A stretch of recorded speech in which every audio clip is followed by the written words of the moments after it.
DOT actually wanted to present on McGinnis and Nassau about some safe traffic measures that they want to. Very quickly. Okay.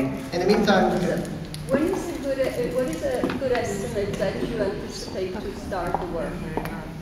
probably, like I said, probably like late May, June. Yeah. We'll End have. of May, beginning of June? We'll let you know. in I mean, advance. yeah, we're looking at sometime in the early summer, maybe beginning of summer. So we'll let you know. I mean, we're waiting for approval. Just one more question.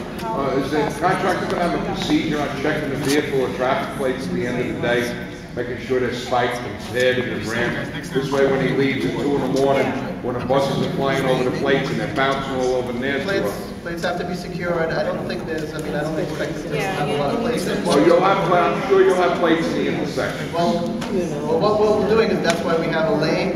So we'll be working within the construction zone. The plan right now is to not have as many plates as possible. We'll have traffic on one side and construction on one side. We'll backfill as we go along. But Because you all know what those plates sound like at 2 we'll o'clock. be connecting and making sure they're all.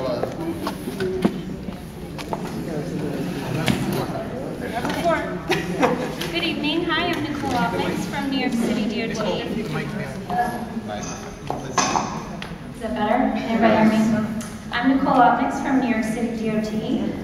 We are working with DDC for a priority intersection on Nassau Avenue and McGinnis Boulevard. It's actually part of our Safe Streets for Seniors program. That intersection falls within it, so I just wanted to let you know what our ideas are for Nassau and McGinnis. I'm going to actually skip most of the Safe Street for Seniors information because we presented that to you before, and I know that we're tight on time.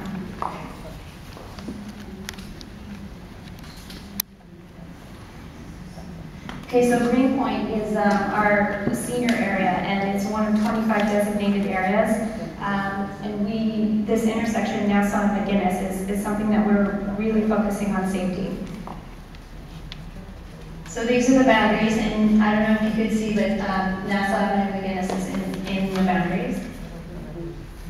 Okay, so we're proposing to remove the neck downs and replace them with 2 pedestrian refuge islands because we think that that's a safer option than the neck downs. We're presenting them to you now because the capital project is currently in process and we want to try and get the construction in on that capital project.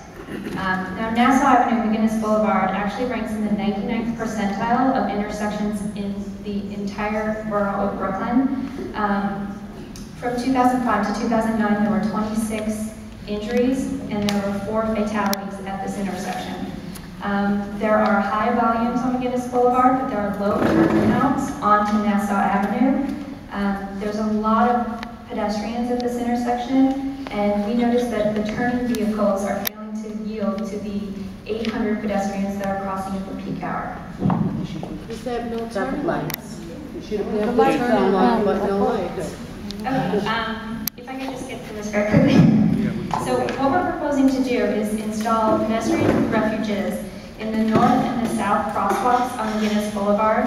We want to fill in the existing left turn bays and widen the medians, and we want to ban both turns from Nassau Avenue onto McGinnis Boulevard.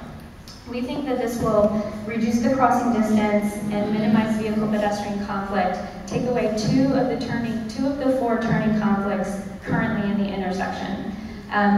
We also think it will create a safe refuge on this very wide boulevard. So this is a schematic design. You can see the 2 pedestrian refuges that we're proposing, filling in the medians, adding the street trees to match the rest of the corridor along McGinnis Boulevard, and banning the turns, northbound McGinnis, southbound McGinnis, onto Nassau Avenue. Now, we think that these pedestrian refuge islands, I know, I live in the area. I lived on Nassau for 5 years, so I see people crossing, I see people waiting on a very skinny median in a very, very unsafe intersection. I've seen people get hit on McGinnis. I've seen accidents on Nassau Avenue. And I think that these refuge islands will really help this intersection. The Federal Highway Administration also said that putting in refuges will decrease pedestrian crashes by 56%.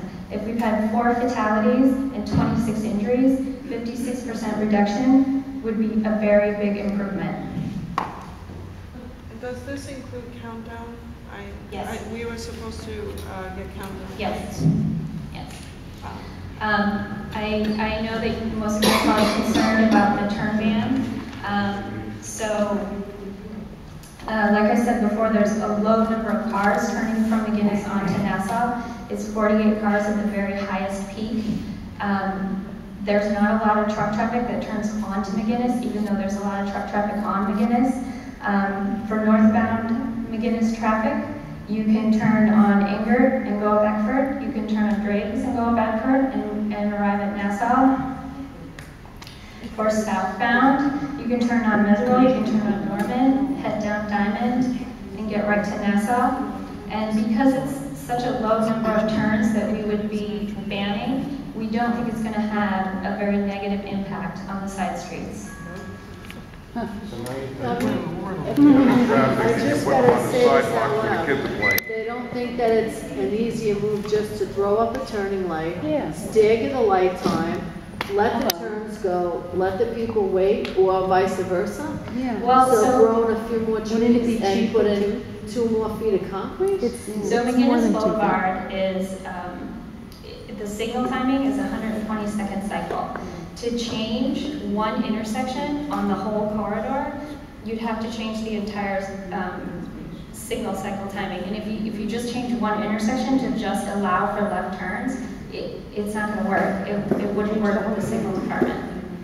Okay, but what about delivery trucks that need to go up, Nassau Avenue? I don't Yeah, you know. got that one How block that's gonna are be a you gonna problem. redirect Yes, on trucks? McGinnis, the So- problem is the big trucks. That's the only place where they can make the But turns. there's 1 truck per hour that's turning. No. At the There highest isn't. peak. There isn't. That's Well, the you one I might live have 1 truck an hour over 24-hour period. But let's see how many trucks are there between 7 a.m. and 10 a.m. when all the deliveries are being made. Yeah, I've lived on that corner for 50 years. Yes. So you living there for 4 don't mean nothing. I'm there, 5 as opposed to 50. But between There's a 7 and big 8, difference. the highest, there was only 1. There was only one truck that we I had. don't Maybe think not one day. I don't think so. You have no I don't idea. think so. the amount of But trucks that Norman turn. Avenue is just as wide as Nassau. But Norman Avenue and McGinnis is where you have the public school. And that's where you have all the school buses stopping and double parking, and that wraps up everything. And I don't think It's more residential. Yeah. I have a question.